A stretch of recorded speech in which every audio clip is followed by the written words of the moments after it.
Good morning, good afternoon, good evening, and good night, wherever you're joining us today in today's live lecture, coming to you from Nkolo Mahadum Wisdom University. Today's date is Nkwo Market Day in the Igbo lunar calendar and 11/4/25 in the Roman Catholic calendar. Remember, at Nkolo Mahadum Wisdom University, we encourage you to always use your naturally given common sense, which we call Akonuche in Igbo language. And we package our lectures from the Igbo man, the Biafran, and African perspectives. And we are primarily set up to decolonize your mind, to tell you whom the colonizers are and how you should survive in this tumultuous world. And we encourage you to always join us on YouTube, Facebook, Twitter, and TikTok. Now we are live on YouTube and Facebook because of the interview, because of the analysis we shall be making with our analyst. We have a special analyst today by name Kenny Inugo. And the title of our lecture today is The Fulanis in Nigeria, Their Origin, Their Conquest, and Domination. How did the Fulanis come to Nigeria? Where did they come from? How did they conquer the Hausa land and trying to conquer the whole Nigeria now through their domination? That will be answered by our special guest, Mr. Kenny Inugo, who is a public analyst specializing in media psychology and public policy. Kenny is a well-experienced media analyst specializing in media psychology and public policy. Today, he'll be giving us a lot of information concerning how the Fulanis came to Nigeria, how they conquered, and how they continue to dominate. And having said that, we shall encourage you to please like, comment, and share this lecture to your friends and well-wishers. And with this, I will be bringing in Mr. Kenny Inugo into the program. Thank you very much, Mr. Kenny, for joining us today. Mr. Kenny Inugo, who is a very important, well-experienced public analyst specializing in media psychology and public policy. Kenny, welcome to the program. Thank you very much. Thank you, viewers, listeners, being a part of this show. As has been said by Dr.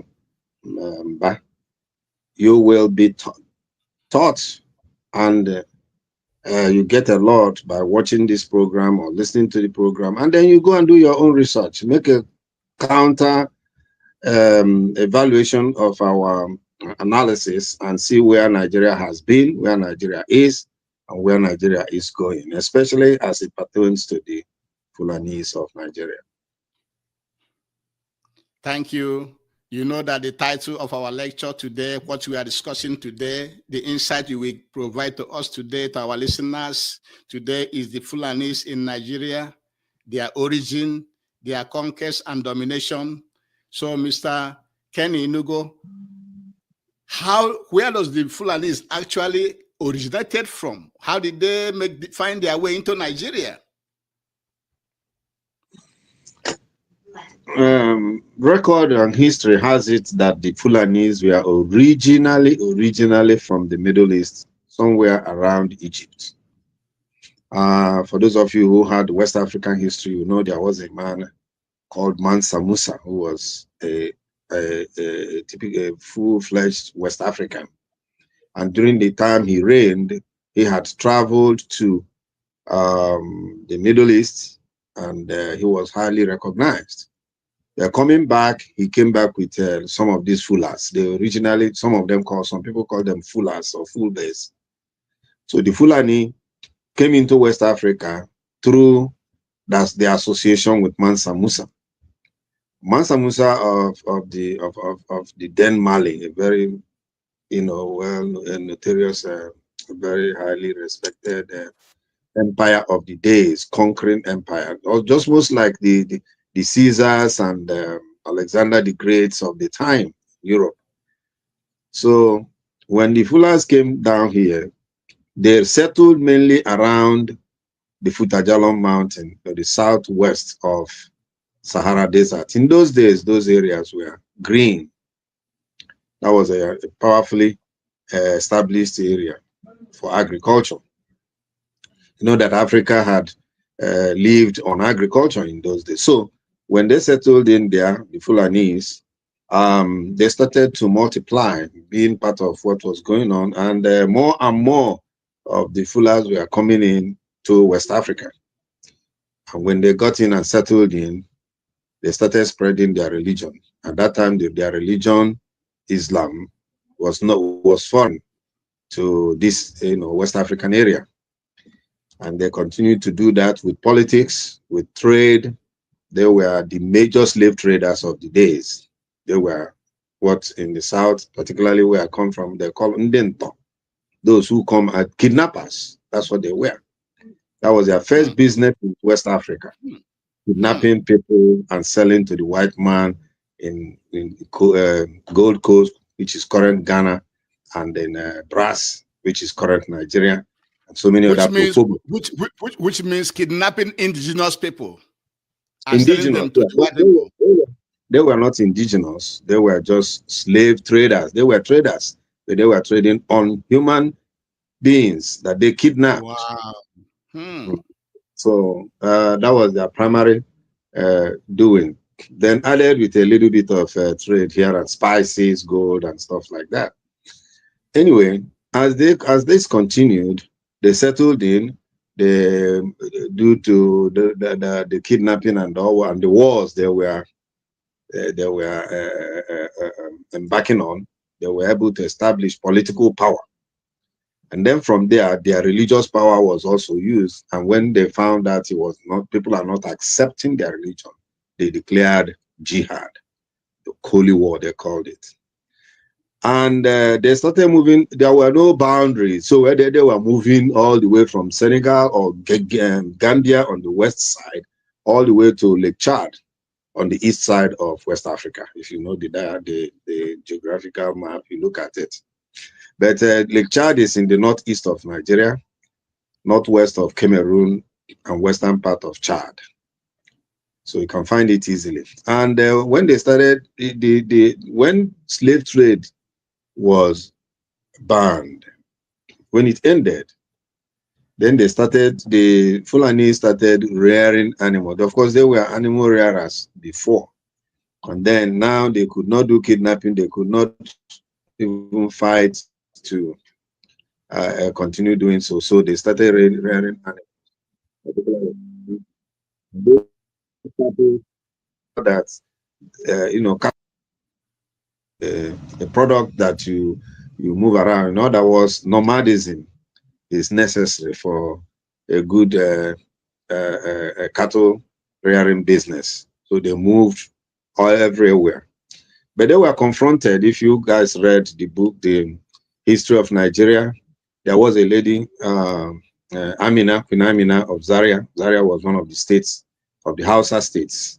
And there were wars in that northern side of current Nigeria and other places.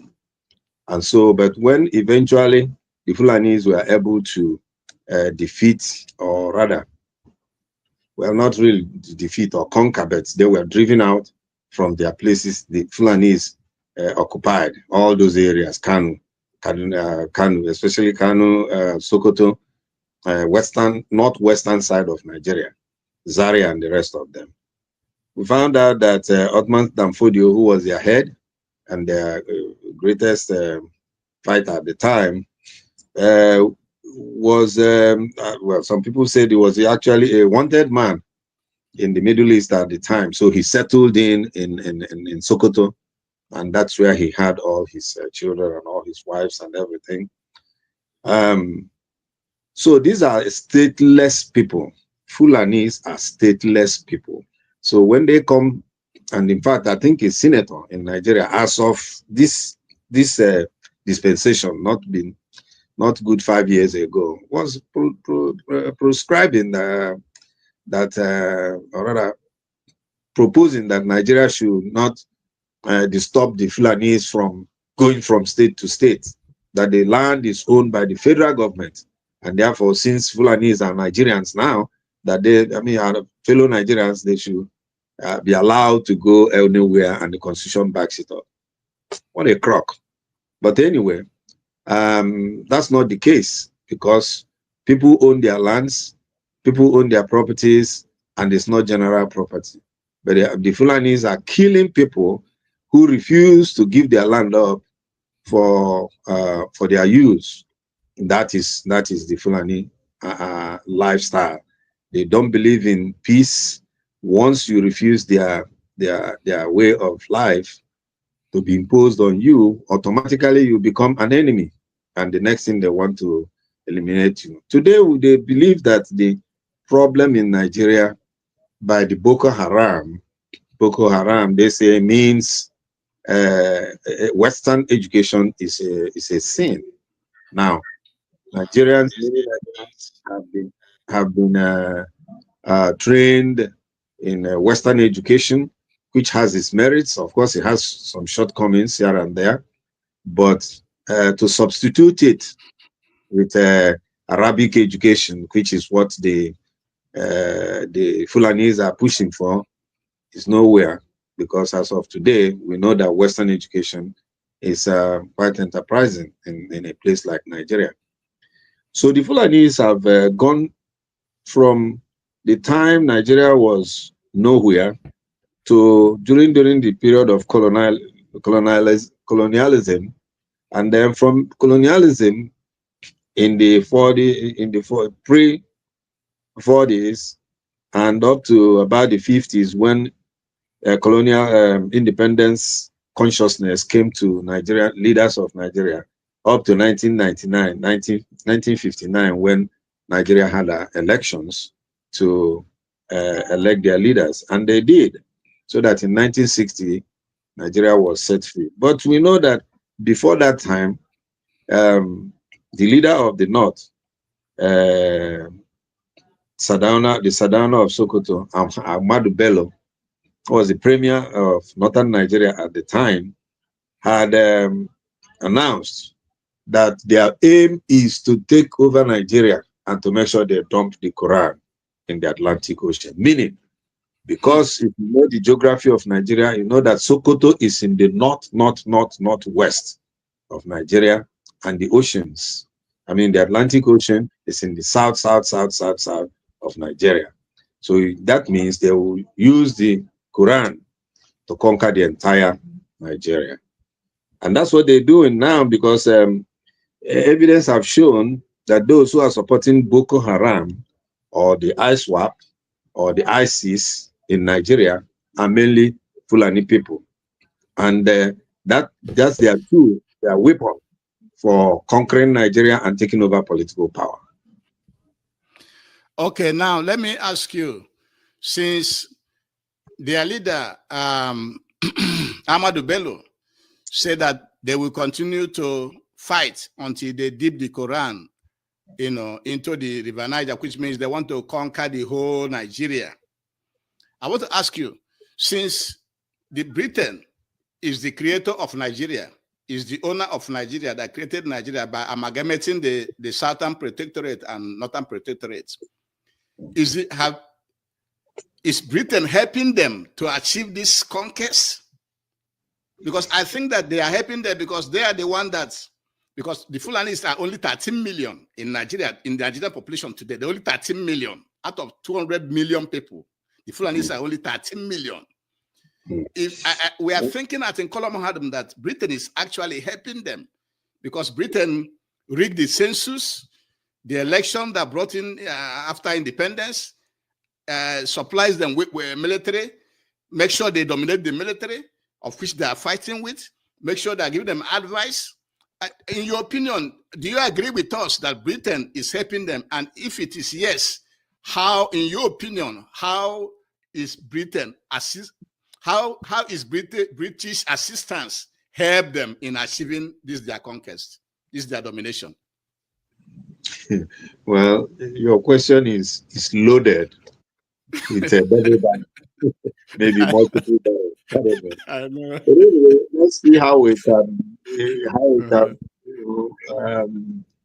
maneuver the landmine, because it's maneuvering with truth.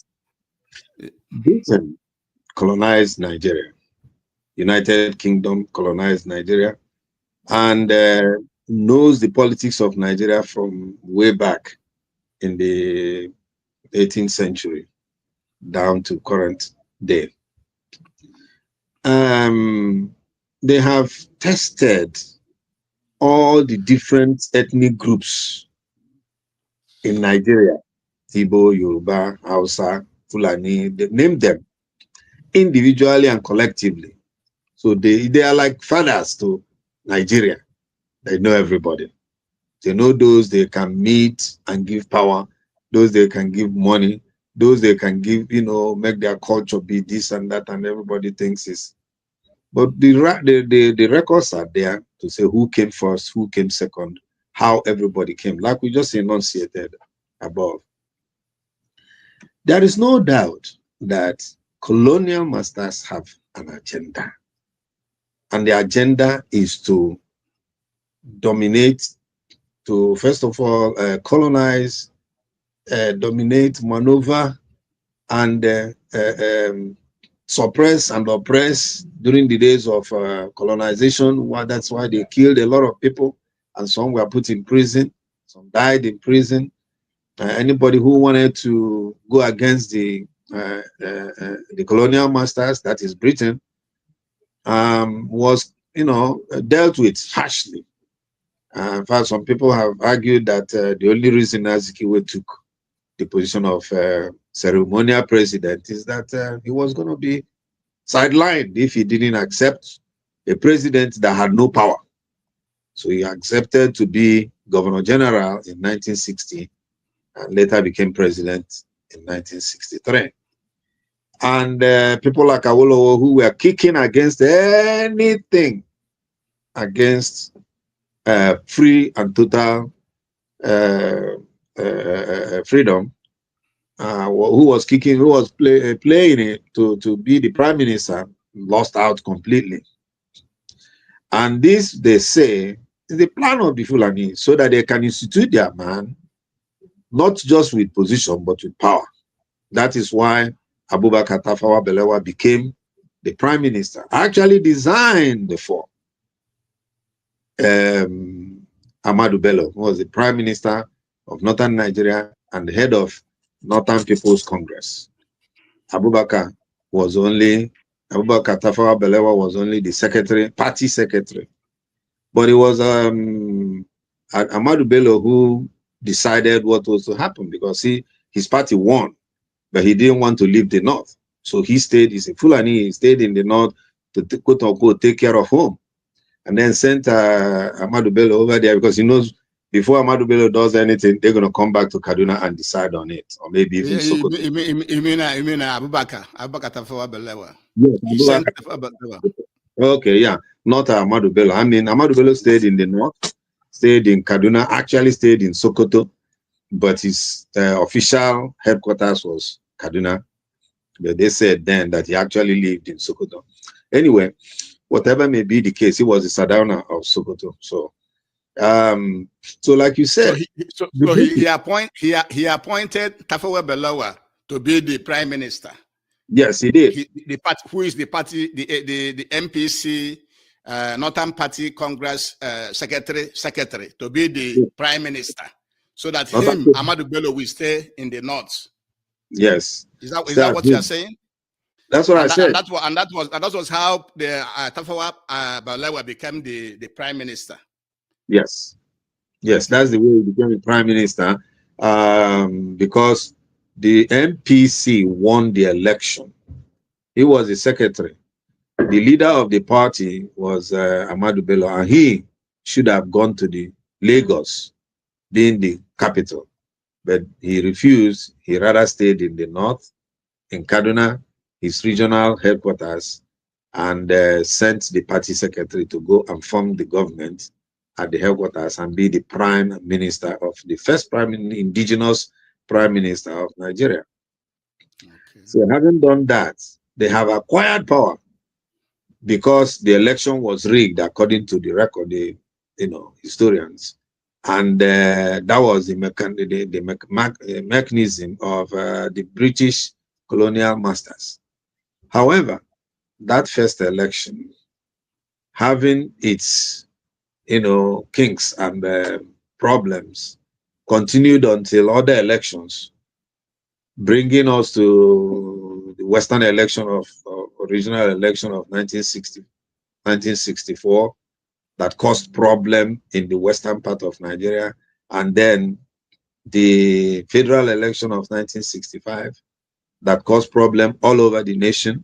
And these are because of rigging of election conducted by the colonial masters, United Kingdom. And as a result, they were always geared towards helping the Fulani dominated northern government to take over the federal government of Nigeria at the time. This is how the British had influenced the happenings in Nigeria up till date. We still have elections where it is obvious that the Nigerians had voted Mr. A, and the British, the colonial masters, and their group made fair, true or false, was given to their own man, whoever that is. And that has happened over time and time. That's why you saw a lot of Northerners being the head of states, and even the last election was said to have been won by an Easterner, so to say, and it wasn't given to him. So, yes, the British, United Kingdom has always been at the back of Nigerian political and existential problems. Because if the Nigerian people are left to manage themselves, I'm sure they will do better. And that is why people like Nnamdi Kanu says that if Nigeria, and I believe too, that if Nigeria fails, Biafra is automatic. Okay. Very good. So now, how do you think? I mean, why is the Fulani able to be dominating? Well, I can also say that, they have more number in the military. They control all the weapons in Nigeria. If you come to the military side, so whenever a coup is being planned, they have to be involved in that coup because they have more number in the military. And if you come to democracy, the British also help them to draw the map of the North down to almost Igbo land, including Igbos in what they call North Central, and then call them One North. According to the northern politicians, they call it One North, including the Igbos. So with that arrangement, the North now have more members in the National Assembly. So there's nothing that you bring in the National Assembly that will pass without their support. So I think all this foundation is why they are still able to be dominating, everywhere in Nigeria, including in the democratic setting, as well as in the military. What is your take on that? Well, colonialism has gone, but neocolonialism has come. And neocolonialists are Nigerians. They are Nigerians. They are those who have aligned with the former colonialists and have taken position in Nigeria to favor their masters, the colonialists. British in particular. And so there was a man called Joseph Tucker in the middle belt of Nigeria. I think it's Jos, Plateau State. They were the ones that agitated for middle belt and states. Actually, they wanted to call it one middle belt state. There was to be a far north, then the middle belt, and then the east and west and middle west. That man, Middle Belt Congress or something like that, that was his party, Middle Belt Congress, So he's one of the people that opened up the, as they said, excuse my language, the nyash of the British and what they were actually doing in Nigeria. Okay. People like Awolowo did that, but because of being imprisoned, he was pretty much silenced. I think Azikiwe was a little bit cautious or a little bit diplomatic with his thinking about the British man. Because I'm quite sure he saw these things too. How the British will use the fewer in number. I'm not even sure that the number you're quoting is correct. I think it's much less than that. During election, they have people flow in because remember, they are stateless. They don't have boundaries. So people will flow in from Mali, from Niger, just walk over. Senegal. Walk over.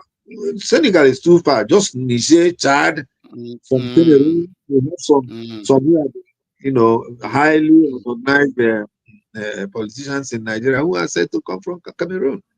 In fact, I mentioning them, somebody said, and it wasn't denied, that King Gibe is from Niger. The other man, former vice president, is from Cameroon, and so on. In fact, even Buhari was said to come from Niger. So they feel like there's no boundary and they can cross over here and do this, cross over there and do that. But we in the South, the Yoruba, the Hausa, the Bini, the Krieg, the Efik, and the rest of them in the South, we don't have anywhere to bring in numbers from. So I'm saying that to say that the number of 13 million is even erroneous. I don't think it's correct. For those who are really Nigerianly, now it's just this last time they did the some ID identification card, something that they brought up that number just to quote unquote prove that they have numbers there. But the next day, being nomads, they'll just go back to Chad or Niger or Cameroon or Mali. When they have wars, they go and recruit these people. The Godogodos of during the war are not Nigerians, but they fought in different places, destroyed a lot of things. And so, back to what you were saying regarding the influence of the United Kingdom. The British, the colonialists have developed a slew of neo-colonialists, those who are thinking in the sense of domination, colonialism, oppression and stuff like that. And therefore, when election comes, they are the ones that are used to cause mayhem and cause people not to vote, disenfranchisement, and all whatnot. These are people, and they are not Nigerians. They come from, look at, go to the east and some other places too. You find out Dangote trucks are always causing trouble somewhere else, in the east, southeast in particular, sometimes in the west, but not in the north. They just run into people and kill a lot of people. And then you have the unknown gunmen that are actually said to come from amongst the Fulanis or those their brothers who come from out of the country. And there is been IPOB is being accused of it. IPOB being Igbo people, indigenous people of Biafra. Indigenous people of Biafra, not just Igbos, but the entire former Eastern region and beyond. But anyway, so what is important is that there were people like Taka who saw the Fulani crisis of Nigeria, because it was actually Fulani crisis. As a matter of fact, someone has told me that it's not even just because the Fulani is not one group. They have several different, and they are fighting for different things. Their leadership is always fighting, and once they fight, it has its own segment. That's why you have Boko Haram, you have ISWAP, and you have ISIS, and others. And these are the things that must be removed from Nigeria for Nigeria to be one. Because if Nigeria doesn't really grow into being a formidable and acceptable country, Nigeria will fail. And I repeat, if Nigeria fails, Biafra is automatic. That's correct. You're right. Thank you very much. And so, now, can the way you see Nigeria now going, do you think that this domination of the minority Fulani people, having come from outside Nigeria into Nigeria, do you think that their domination will continue forever? My brother, forever, I don't know. I'm not going to talk about forever, but I don't know about tomorrow. Anyway, on a serious note now, no, I don't think so. We are not taking it, and our children cannot even stand it. One of the things I want our people to do is to do introspection. To first of all, go home and do your homework. These people are beating you politically, and remember that the military pre-war wasn't predominated by the Northerners, or maybe no, by the Fulanese. Let me put it that way. Majority of the military officers were Igbos because they were trained. They went to school. Some of them went to the army with this school certificate. Somebody like Ojukwu went with a master's degree.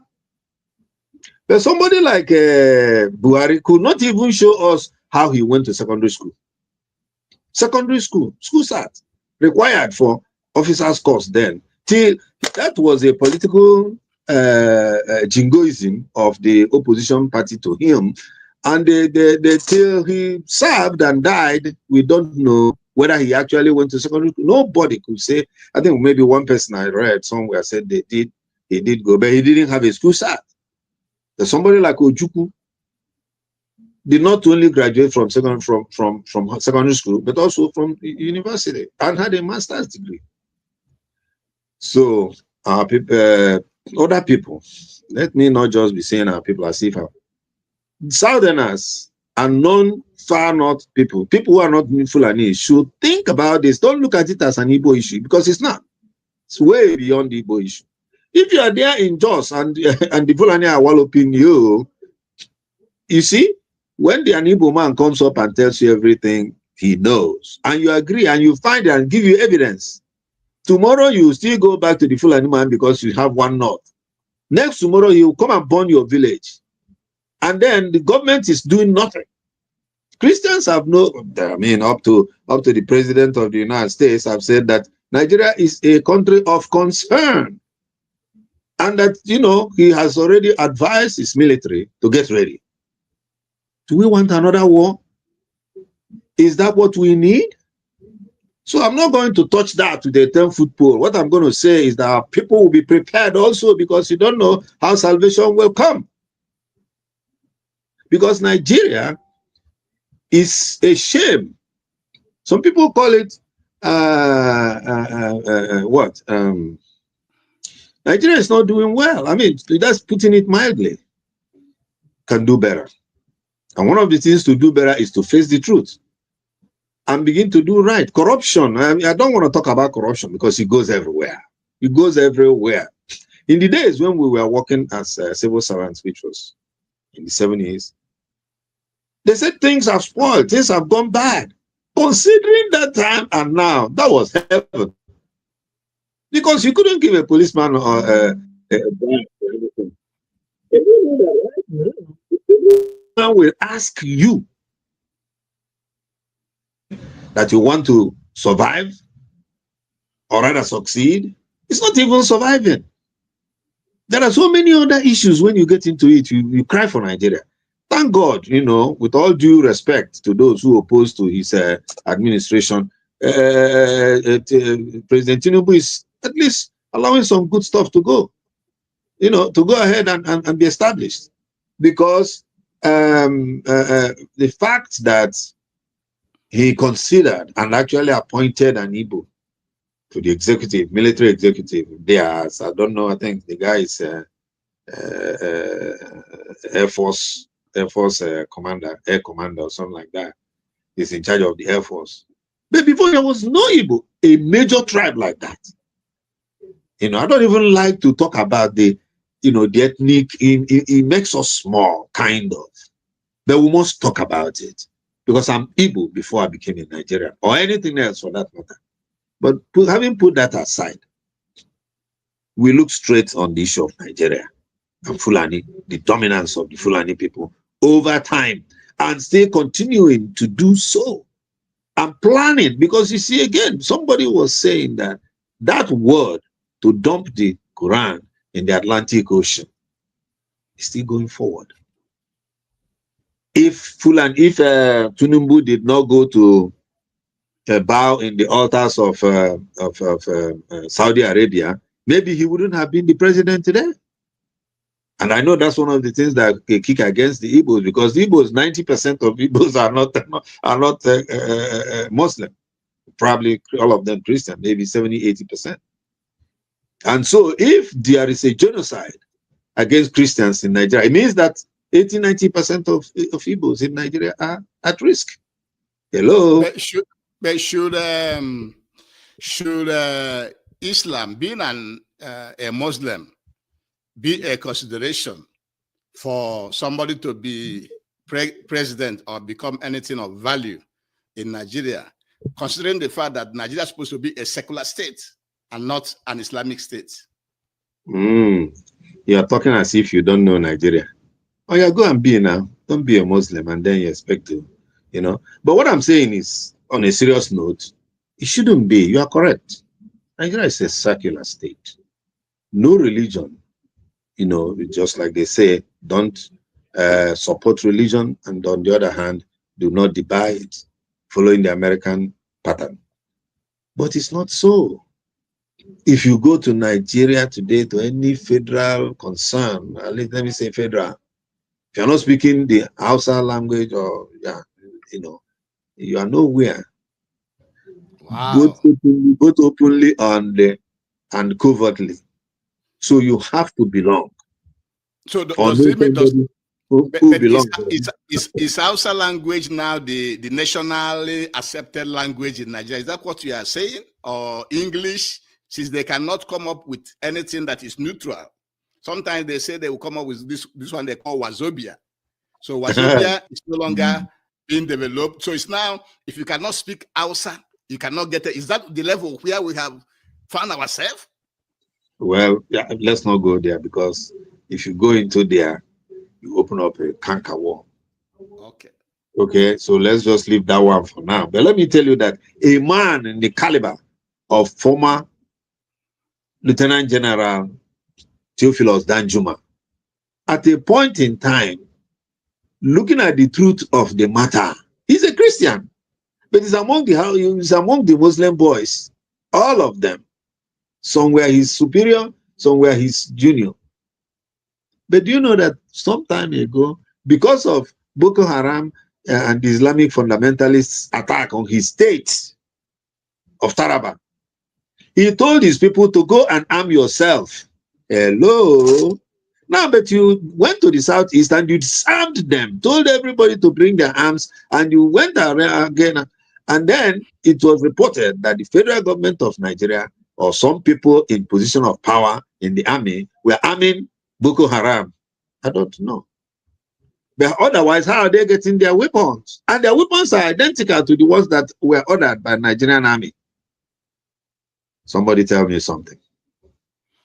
Now, what is now clear is because of the fact that the Fulanis are in charge of the government, in charge of the military, because you say that pre-war, before the war, Igbo officers, which means educated military officers or security officers, were from the south mainly, but majority of the foot soldiers, other cadres in the army, are from the north, which means the north still have a larger population than the educated military or security officer from the south.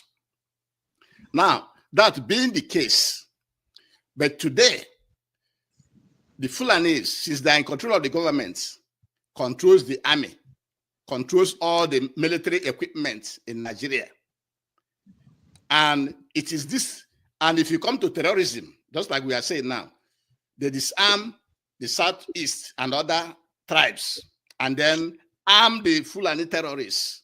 And that's why they're able to be rampaging across, the whole Nigeria, trying to actually cement the conquest of everybody to now bow down to be a Muslim. I think their possession of the military equipment, because even though Trump say he's coming, I'm not trying to get into that, but I'm just trying to make a point that Trump is going to come with weapons or so. So because they are in control of the weapons and the army, and then in the terrorism side, they're also equipped, armed. Isn't that the reason why they are able to be intimidating others, killing others, extending their conquest, while other indigenous population just look like sheep to be slaughtered? Why is that so? Well, there are so many pages to that book you just wrote. First of all, you can hardly see in the Southeast, I believe, a police commissioner that is from the South. They are mainly from the North, if not all of them.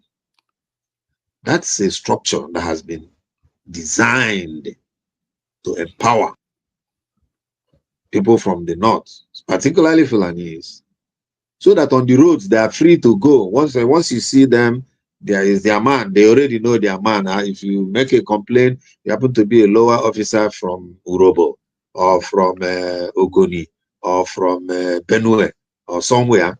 If you see them and you know they're Fulanese, you know what will happen if a matter is taken up to the sergeant, up to the commissioner. And we see it all the time. They are arrested, they are put in jail. The next day, you see them on the road.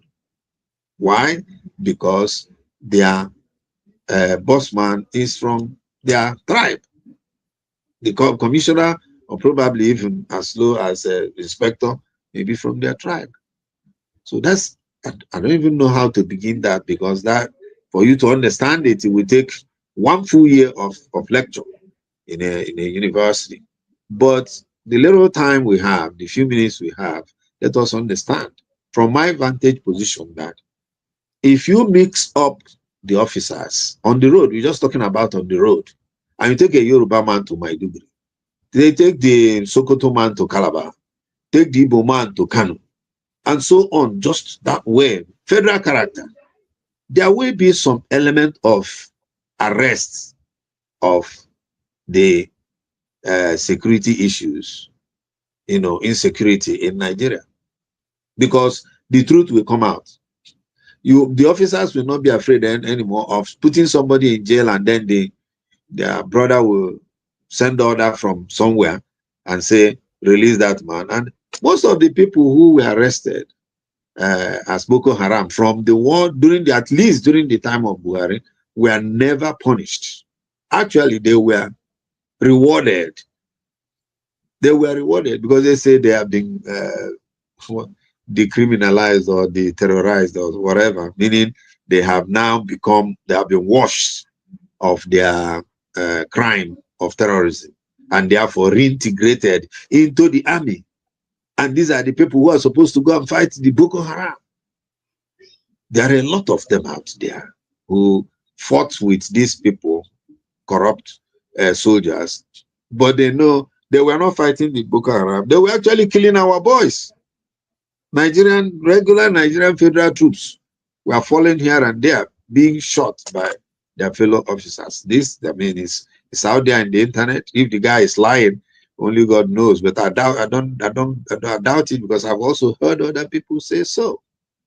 So the influence of the Fulani in Nigerian politics should be seen beyond now.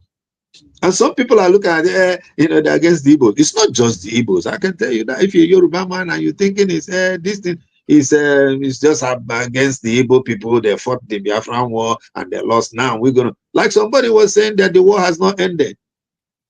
The war was still continue. Continue how? You make it to be so.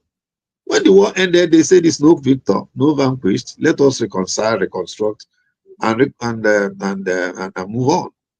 The 3 R's.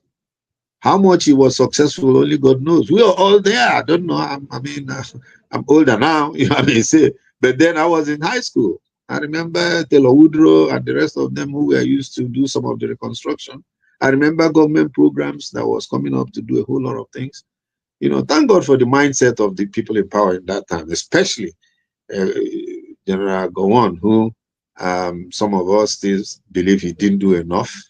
But you can't blame him too much, because at the time, remember, they had Murtala, who eventually had a coup against him. Murtala Mohammed, General Murtala Mohammed, was a failed soldier. If you know his history of trying to go to Biafra 3 times from the western River Niger, he failed, and he went through the north side, through Enugu. And the best Nigerian division, 2nd division, was totally destroyed because of his lack of, people talk about how good he was, which I also agree that maybe he learned. By the time he became president, he had become a different man. But as a soldier, he failed, woefully failed. In fact, he was court-martialed, for those who know the story. He is the one that was, on top of the issue of massacre. Asaba massacre, for those who don't know. Asaba is a town in Edo, was Delta, is the headquarters of Delta. And that town, during the war in 1960, was it 67 or 67, I believe, the young men were brought out to celebrate or rather to welcome the Nigerian army coming into town, and they were massacred.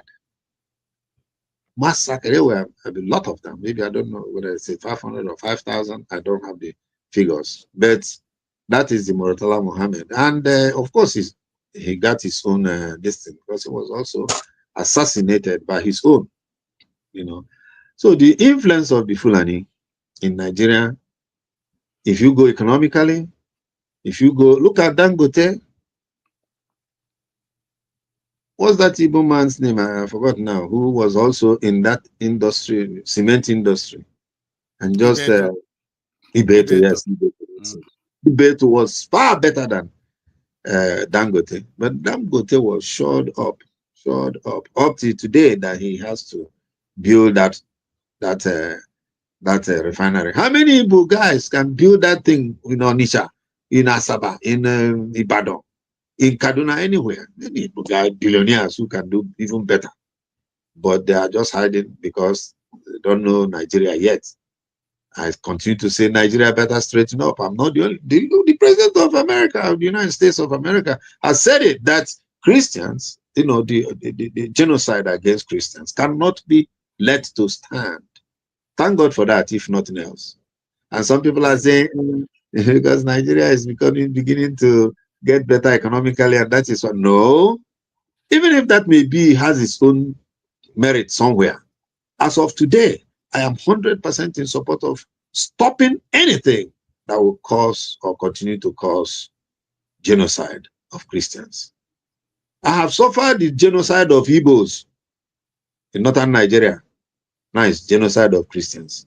When will this rubbish end? Thank you very much, Mr. Kenny Inugo, the public analyst specializing in media psychology and public policy for joining us today. Our listeners are enjoying your enormous experience and insights into the origin, conquest, and domination of the Fulanis in Nigeria. We are trying to round up and bring this program, this important lecture, to an end today. I want you to tell our listeners your final takeaway, what the world should know about the origin, conquest, and continuous domination of the Fulanis in Nigeria before we call it a day. Over to you, sir. Well, like I said, a one full year lecture, academic lecture in a university will not even scrape the surface of what we're talking about because it's so deep. But we manage with the little time we have, and people can go and do research, or they can contact this podcast via the host, and we may even decide to do a bunch of eye-opening lectures, live lectures, seminars, conferences, so that the truth will come out. Just recently, the former president of Nigeria, Babangida, said that the war was not started by the Igbos. A very powerful phrase in the history and sociopsychology of Nigerian happenings. People have said the Igbos started the war. The Igbos did not start the war. As a matter of fact, an Igbo stopped the coup.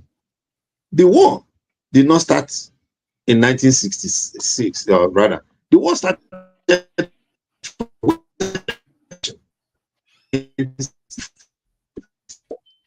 Operation after the Western election. That the West is breaking. Can you come closer to your microphone? It's breaking. Okay. Can you get me now? I can hear you better. Are you hearing me better? Yes. Start afresh from where you started, so that the listener can catch you. Let me say again that former General Baramusi Ibrahim Babangida has said it clearly and published in his book for record that the war did not start with Igbos fighting Nigeria. It wasn't an Igbo coup in 1966. It was a coup by Kaduna boys who were friends and they were more Nigerian than their states. There was some from the west, some from the north, but there are friends in Kaduna who looked at Nigeria and said, no, where Nigeria is going is not right. And we are military, we have a responsibility to turn the ship of state back to the right way. That's what caused the war. I mean, what caused the coup. The coup stands on its own. The war came almost a year later, and when the war came, it was a different thing. Like I said, in 1965, when federal government was no more, because somebody like some of them said Nigeria is nothing but a geographical expression. Another one said there's nothing like Nigeria. Then the other one said Nigeria was ungovernable. That was Azikiwe. When he said Nigeria was ungovernable at the end of 1965, the boys heard it. And when the other one said that Nigeria is nothing but an expression, a geographical expression, and the other one said there's nothing like Nigeria, these guys cried and said, no, we have to rescue Nigeria. They were not Igbos all. And even if they were Igbos, it was noble that they thought like that. It was Awolowo who said that Nigeria is just a mere geographical expression. Yeah, fine, that was him. Azikiwe said that Nigeria was ungovernable.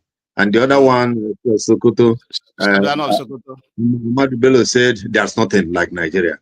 These are the three pillars of Nigeria, and all of them said what is not accepting or not so good about Nigeria. So the boys heard it. The Kaduna boys in the khaki uniform heard it, and they said, no, let us do something.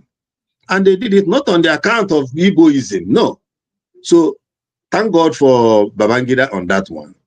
those who want to hear the truth, this guy was there. He was in the military at the time. He was one of them, and you know, and the other coups. So by the time 1967 came, and there was this agreement with the federal government and the eastern group of provinces governor, which was Ojukwu. Now it was between Ojukwu and Gowon. There were issues, including the return of the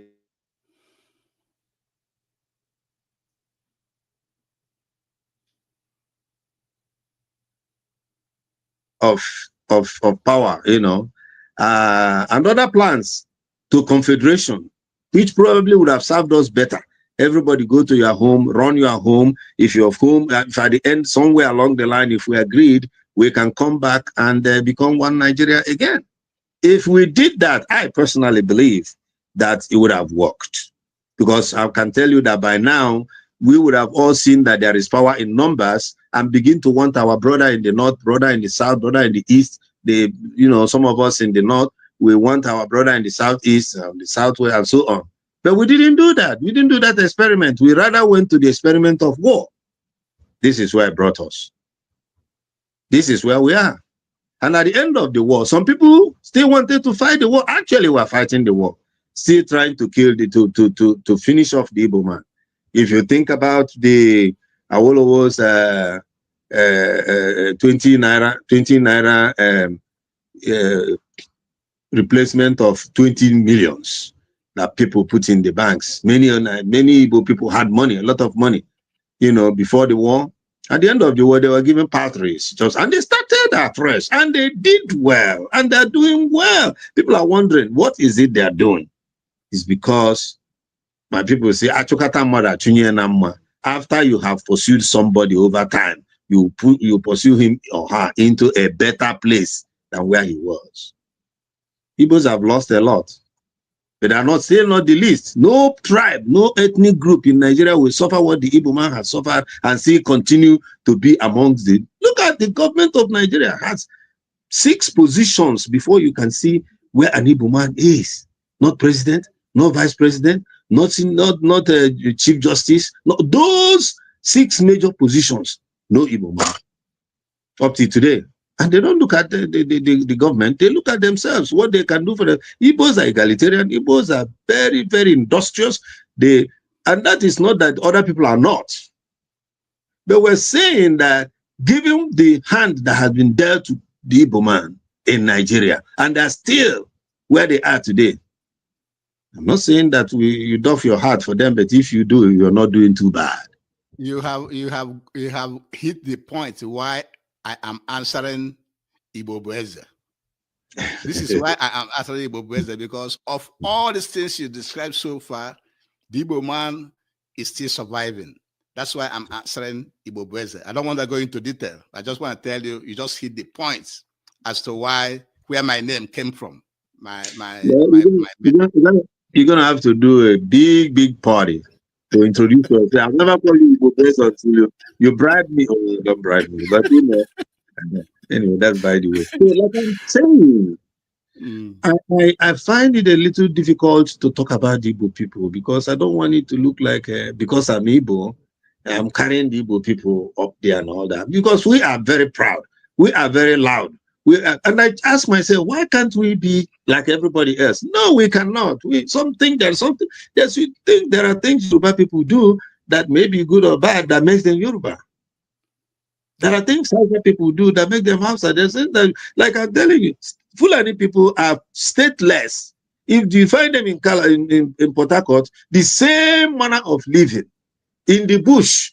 They don't live in houses. If you give them a house, tomorrow, if you come there, the house will be another thing altogether. There may be in fact, the schools that were built by former President Jonathan in the north is now used to house cows and cattle and sheep and what have you.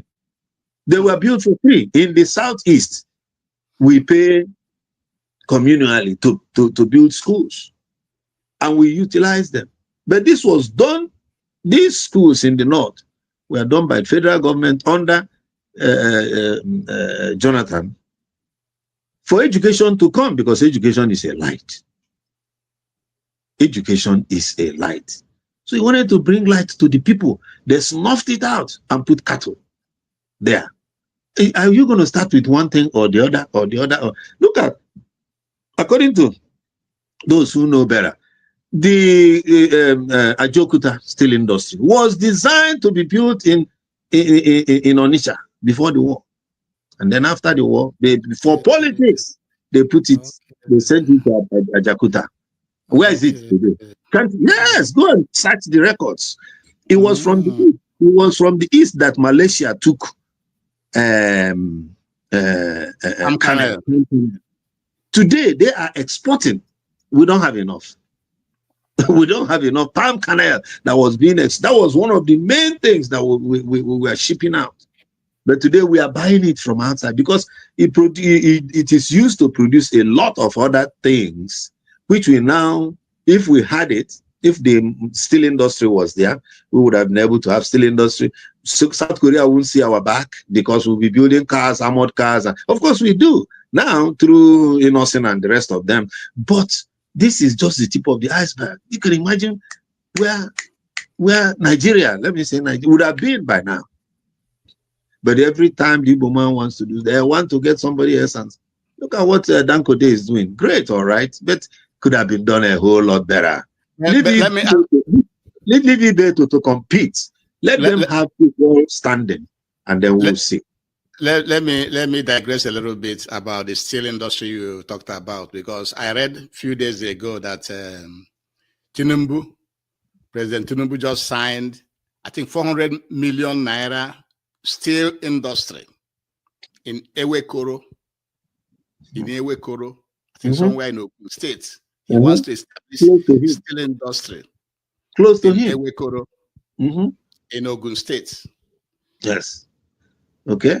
Now look at that. Nobody is talking about the steel industry that was a part of it was already started by Dumez. I think it's Dumez. Because we have this metallurgical institute in Onitsha also. It was part of it. They just took a little bit of, Dumez was, doing the bridge and this and that, So don't be surprised what the way Nigeria is going, because if Nigeria chooses to be the giant of Africa that it claims to be, we take giant steps and not these baby steps that is taking.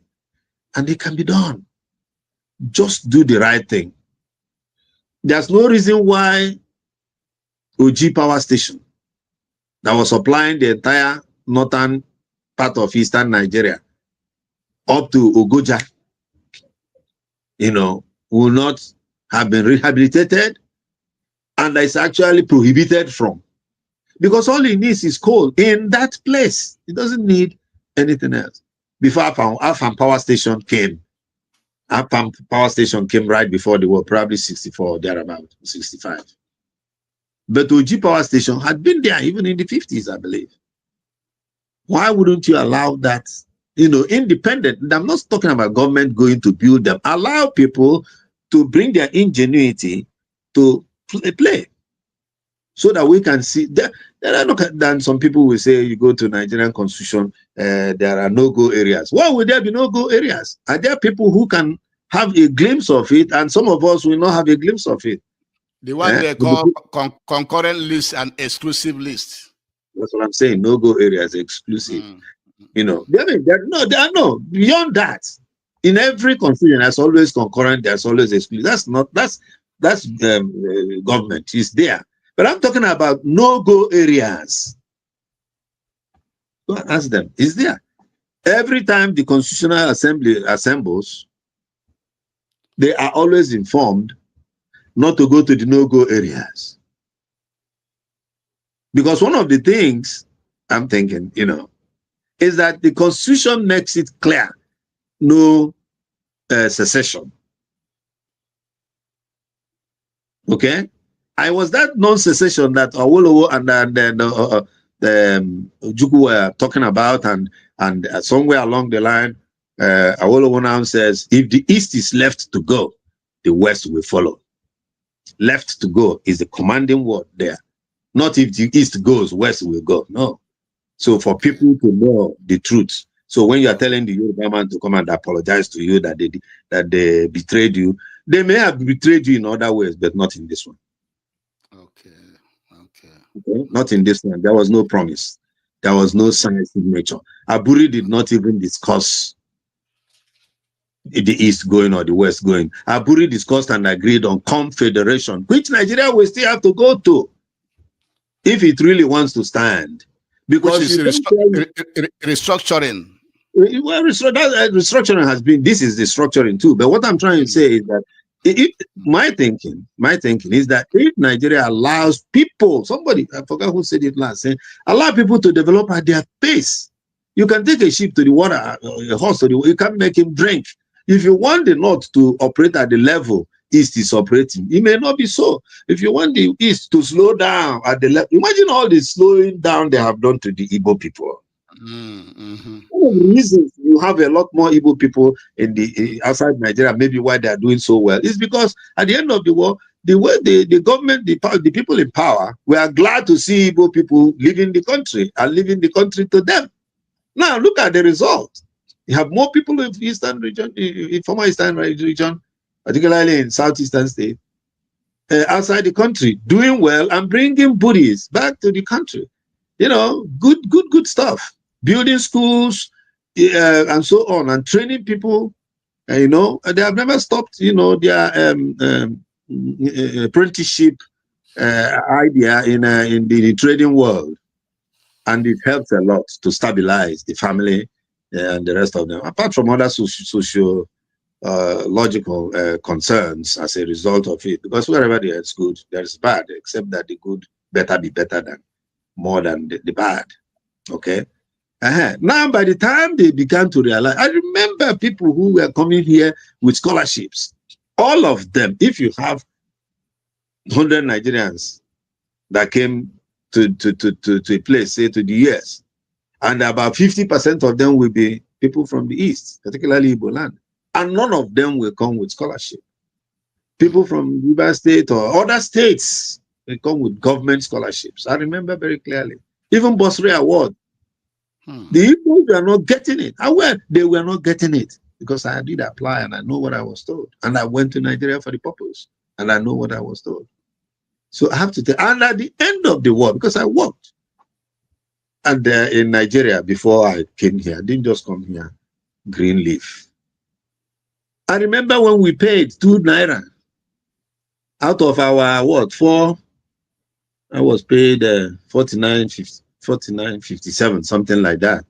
And we were paying 2 naira back to the federal government on account of the war. I paid it. I have the record. I'm not talking about the war, the Nigerian Biafran, the Biafran war. I had a part in it. I was a kid. All right.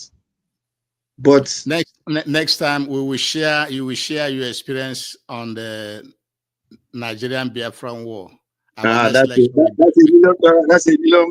You're going to pay $1 million to hear that from me. I hear from my participant, somebody who explained the war. We're going to have a special lecture for you. I have a book give us your insight on that one. I have a book on it. Mr. Ken Inugo, at this point, Mr. Ken Inugo specializing in public analyst, specializing in media psychology and public policy. We're going to be bringing the lecture to an end today. We want to thank you very much for all your wide experience, your insights, your knowledge. For our listeners, we thank you very much for bringing your time today.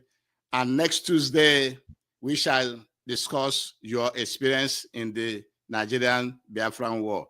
I'm not promising because that's $1 million. Oh, okay. We're going to talk about it. So can you say 1 or 2 words to our listener before we call it we bring this program to an end? Well, I will only say that you're doing a good job and our listeners should continue to listen and dissect and let others know so that we're giving another version of what you may have heard out there, or we're giving you the version that is coming from this university, Mahadum and Kolomahadum. And it will enrich your life if you just sit down, listen to it, tell your friends, gather together, get a bottle of beer or something, whatever you drink, and have a good time listening to us and maybe calling in. Someday we are going to have call-in shows where you will call in and ask us questions about whatever. If we have the answer, I'm sure we'll have the answer. If we don't, we'll find out and we'll let you know. Have a wonderful week and continue to continue. Never give up. Thank you very much, Mr. Kenny Inugo, our public analyst specializing in media psychology and public policy. Thank you for appearing with us today and hope to see you next week. Thank you very much and have a good day. Thank you very much. Thanks for having me. Okay, dear. Thank you. Yes, today we have enjoyed the contributions of our public analyst, Ken Inugo, who specializes in media psychology and public policy. He has helped us to dissect the Fulanis in Nigeria, origin, conquest, and domination. And he'll be joining us next Tuesday again for another important lecture. We at Nkoloma Hadum, we are advising you again to please join us. Join us, subscribe to our YouTube channel. Follow us on Facebook and Twitter and TikTok. Like our lectures, comment and share, and go back to our previous lectures, and you will see that all the lectures we have prepared and presented for you is for your benefit, for the benefit of the Igbo man, the Biafran, and Africa in general, because knowledge is power. And with this, we shall be bringing today's lecture to an end. Thank you very much for joining us today and have a beautiful day. Thank you. Bye-bye.